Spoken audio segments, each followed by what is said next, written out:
चतुर्विंशोऽध्याय। व्यास जी का युधिष्ठिर को राजा हयग्रीव का चरित्र सुनाकर उन्हें राजोचित कर्तव्य का पालन करने के लिए जोर देना। वैशंपायन जी कहते हैं, जन्मेजय।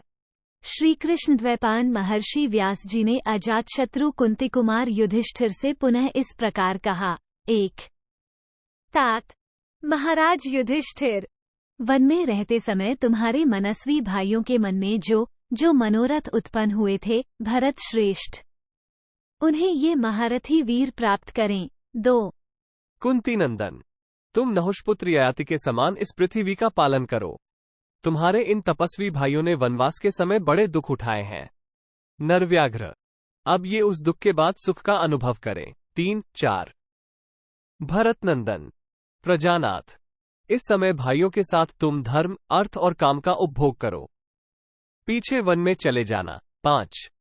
भरत नंदन, कुंती कुमार, पहले याचकों, पितरों और देवता के ऋण से उऋण हो लो, फिर वो सब करना। कुरुनंदन, महाराज, पहले सर्वमेध और अश्वमेध यज्ञों का अनुष्ठान करो, उससे परम गति को प्राप्त करोगे। पांडुपुत्र, अपने समस्त भाइयों को बहुत सी दक्षिणा वाले यज्ञों में लगाकर तुम अनुपम कीर्ति प्राप्त कर लोगे। 8। कुरुश्रेष्ठ, पुरुष सिंह नरेश्वर, मैं तो तुम्हारी बात समझता हूँ। अब तुम मेरा यह वचन सुनो, जिसके अनुसार कार्य करने पर धर्म से च्युत नहीं होोगे। 9। राजा युधिष्ठिर, विषम भाव से रहित धर्म में कुशल पुरुष विजय पाने की इच्छा वाले राजा के लिए संग्राम की ही स्थापना करते हैं। 10।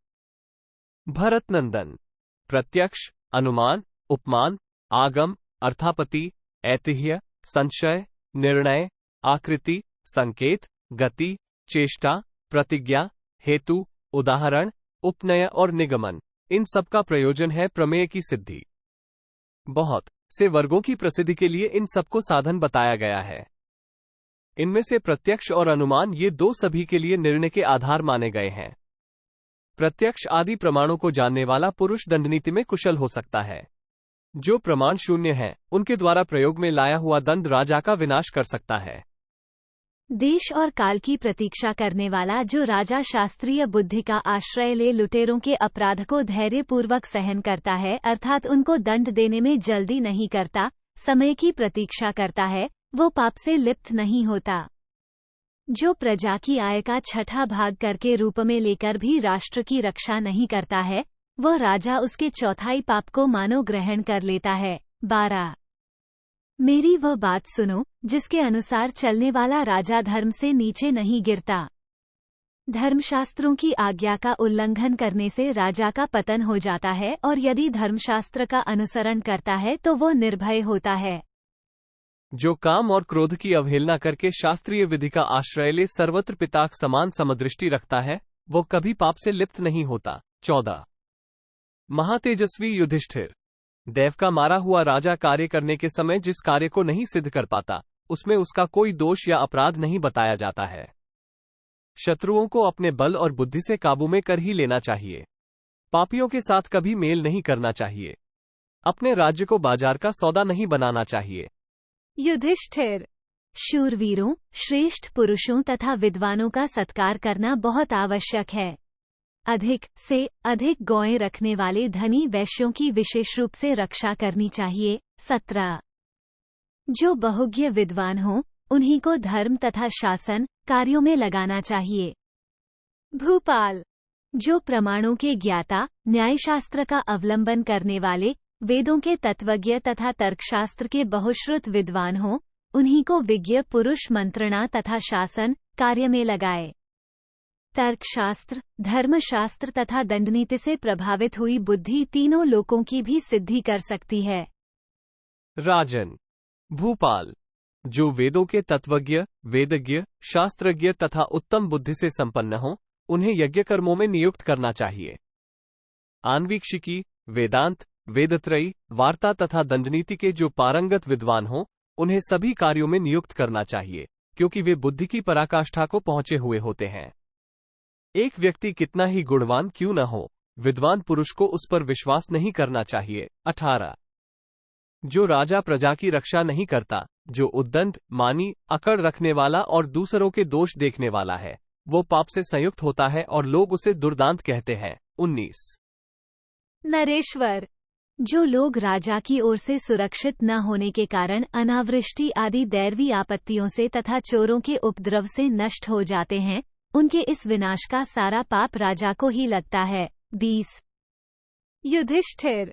अच्छी तरह मंत्रणा की गई हो, सुंदर नीति से काम लिया गया हो और सब ओर से पुरुषार्थ पूर्वक प्रयत्न किए गए हों, उस अवस्था में यदि प्रजा को कोई कष्ट हो जाए तो राजा को उसका पाप नहीं लगता। 21। आरंभ किए हुए कार्य देव की प्रतिकूलता से नष्ट हो जाते हैं और उसके अनुकूल होने पर सिद्ध भी हो जाते हैं, परंतु अपनी ओर से यथोचित पुरुषार्थ कर देने पर यदि कार्य की सिद्धि नहीं भी हुई तो राजा को पाप का स्पर्श नहीं प्राप्त होता है। 22।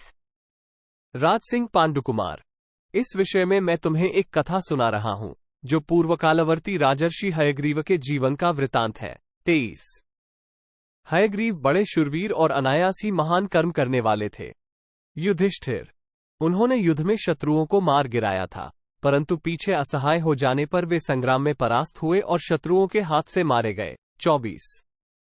उन्होंने शत्रुओं को परास्त करने में जो पराक्रम दिखाया था, मानवीय प्रजा के पाल में जिस श्रेष्ठ उद्योग एवं एकाग्रता का परिचय दिया था, वो भूत था।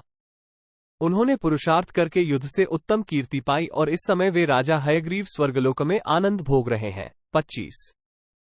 वे अपने मन को वश में करके सम्रांगण में हथियार लेकर शत्रु का वध कर रहे थे, परंतु डाकुओं ने उन्हें अस्त्र शस्त्रों से छिन्न भिन्न करके मार डाला।